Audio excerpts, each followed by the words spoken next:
E existe uma forma de especificar para o Python que a gente vai usar uma variável global dentro de uma função. Nesse caso aqui, ó, a gente pode usar esse comando global A. O que esse comando está dizendo para a gente? Ele está dizendo assim, ó, na função 2, se eu fizer referência à variável A, o que eu estou querendo mesmo é a variável A global. Então, nesse momento, o que vai acontecer? Quando a gente tentar fazer A, recebe A mais 3, ele vai entender que esse A aqui é global. Então, vai ser 5 mais 3. E onde que vai ser armazenado? A global ou A local? Existe essa variável aqui? Vamos ver. Nesse código a gente consegue verificar, né? Porque a gente tem um print. Então, da mesma forma, a única diferença aqui é eu colocar global A, e aqui eu vou fazer um print assim, para a gente saber onde está, né? Função 2, dois pontos, vírgula A, e aqui eu vou chamar de global, dois pontos, vírgula A, só para a gente ver exatamente o que está sendo impresso. Vamos fazer isso aqui na função 1 também. E a primeira coisa que eu falei para vocês é que não vai dar erro, né? Porque agora eu estou falando que essa variável A, dentro da função, ela se refere à variável global. Primeiro de tudo, não tivemos um erro, e agora, na função 2, a gente imprimiu A mais 3, que a gente viu que era 5 mais 3, 8, tá certo. Só que quando a função 2 acabou, a gente veio para cá e imprimiu aqui o global. E o global está valendo como 8. Isso significa que dentro da função 2, não foi criada uma variável local. Tá? O que foi feito foi aqui, 5 mais 3 vai ser armazenado aonde? No A, que é global. Então, aqui atualiza o A para 8. Por isso que quando eu imprimi aqui fora, veio o 8 e não o 5. Certo? Então, essa palavrinha aqui modifica o escopo da variável dentro da função. A partir de agora, ele fala, olha, A ela é global e você deve respeitar isso. E se o A, uma pergunta, né, interessante, e se não existisse o A? Suponha que não existisse o A aqui. Não vou chamar a função 1, porque senão ela vai perguntar onde ela vai tentar usar o A. Ou não, posso chamar, né, a função 1. Aqui a gente tem um A local, então não vai dar erro nenhum. Depois eu chamo a função 2, que vai receber A, recebe A mais 3. Então, aqui já vai dar um erro, porque o A não existe. Vamos ver. Ó, A não existe, aqui deu um erro. Mas está dando um erro porque eu estou fazendo A mais 3. Mas eu poderia fazer assim, ao invés de A mais 3, só fazer A recebe 3. Aqui vai imprimir 3, e o que eu quero saber é se o A vai estar valendo globalmente depois. Se aqui, né, na hora de imprimir, vai sair 3. Ou vai sair um erro, porque o A não existe. Vamos ver. Quando a gente executa, na função 2, como eu usei essa palavra global, ela, a partir de agora, A é uma variável global, ou seja, ela continua valendo mesmo depois que a função 2 acabou. Aquilo que a gente falou no começo da aula continua sendo verdade, porque as variáveis locais são encerradas quando a função é encerrada. No caso aqui, o modificador global fez com que a gente pudesse criar uma variável global dentro de uma função, e a partir de agora ela vale em qualquer outro escopo do nosso programa. Tá? Então não confundam os conceitos. O que aconteceu aqui é porque a gente criou, foi permitido criar uma variável global usando essa palavra aqui, global.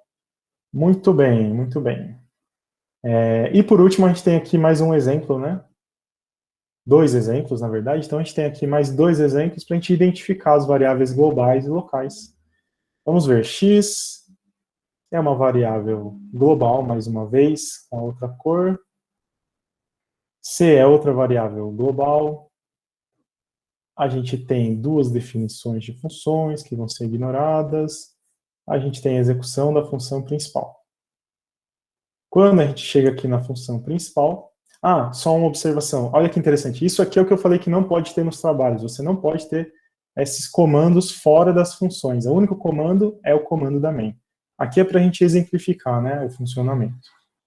Quando a gente chama a função main, a gente vai executar primeiro a função 4, passando como cópia o valor 1.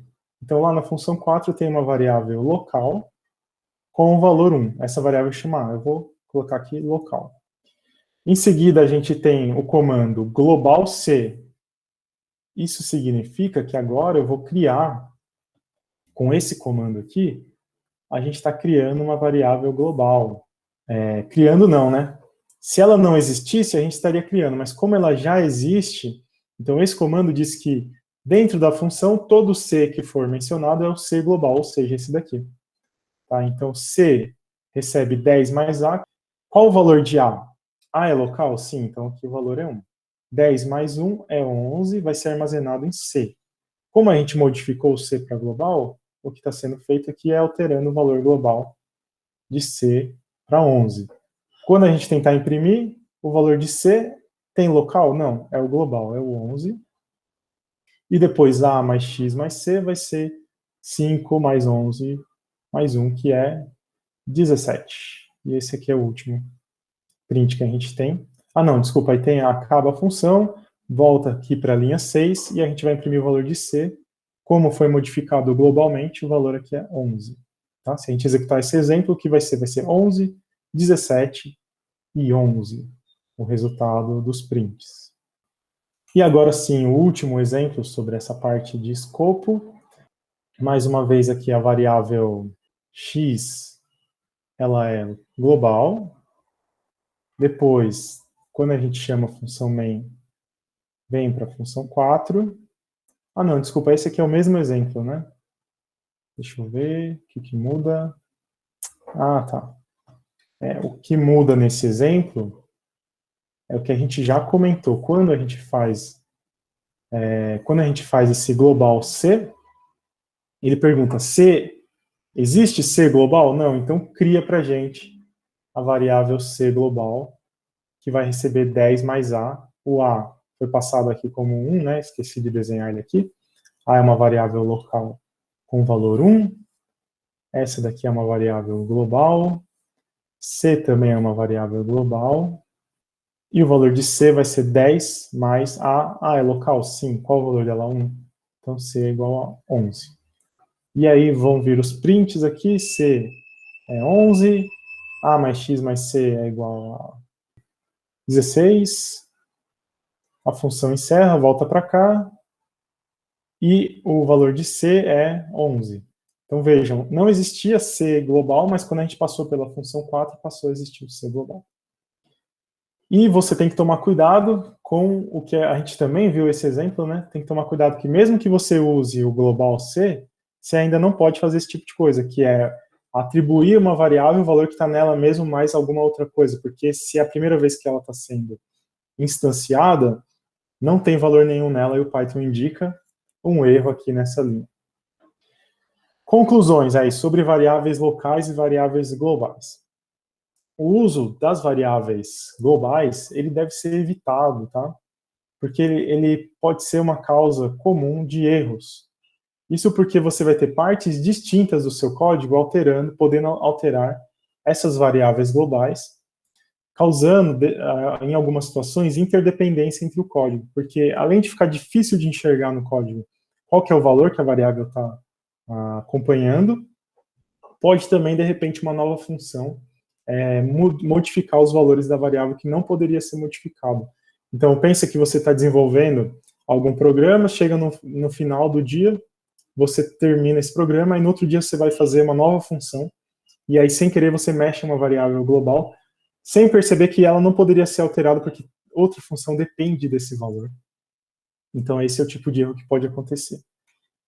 E aqui o segundo é a questão da legibilidade, né? Então, o que eu venho falando, é mais difícil de enxergar o código quando você usa variáveis globais, porque é difícil inferir o valor que está em uma variável global em um certo momento da execução do seu programa.